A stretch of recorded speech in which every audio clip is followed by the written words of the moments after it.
ये अभी जो भाई देवेंद्र सिंह जो बता रहे थे, इस सवाल की शुरुआत इन्होंने की है।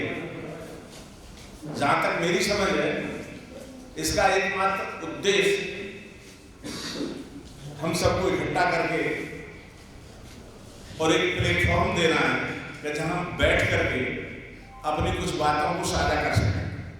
जैसे इन्होंने बताया कि ये कार्यक्रम मैंने वैवाहिक कार्यक्रमों के लिए एक प्लेटफॉर्म तैयार किया था, जादव ठाकुर के लिए, क्योंकि वैवाहिक समस्याएं भी आती हैं। इसके साथ साथ इन्होंने ये भी कहा कि हम जादव भाइयों में आपस में बहुत ईर्ष्या है, एक दूसरे से झगड़ा आम बात है प्रत्येक गांव में और प्रत्येक घर घर में। तो ये भी अगर किसी स्तर पर समस्या सॉल्व हो सके तो इस प्लेटफॉर्म का प्रयोग हो सकता है। इन सब बातों से पहले मैं आपसे कहना चाहूंगा, इस क्षत्रिय वंश में, इस जादव क्षत्रिय वंश में हमारे भगवान श्री कृष्ण का जन्म हुआ और इनके जन्म होने से ये हमारा क्षत्रिय समाज जादव का आज इसका अस्तित्व में होने की वजह भी भगवान श्री कृष्ण है। और इसका महाभारत के बाद जो विनाश हुआ और इसका अस्तित्व समाप्त हुआ, महाभारत के कारण आप सबको पता होगा, मेरी तो छोटी मोटी जानकारी है कि महाभारत काल में गांधारी के श्रापवश यदुवंश का नाश हुआ। गांधारी के श्राप की वजह से कृष्ण को श्राप दिया है, जैसे तैने मेरे कुल का नाश किया है ऐसे ही तेरे कुल का नाश हो जाए।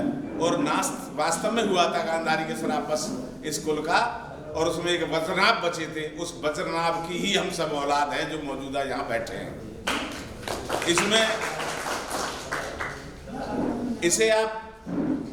इसमें जैसे जादव ठाकुरों में कुछ लोग टिप्पणियां करते हैं आपस में शादी करने पर, लेकिन उन्हें ये पता नहीं कि हमारे 56 गोत्र हैं, 7 गोत्र माँ के और 7 गोत्र 7 पित्र के बसते हैं शादी करने में। तो हम 56 गोत्र हैं या 56 कुल हैं, हमारे 56 कुल हैं हमारे। हम एक दूसरे के कुल में शादी करेंगे, अपने कुल में, समान कुल में शादी या समान गोत्र में शादी नहीं करेंगे। तो ये उनके लिए जवाब है।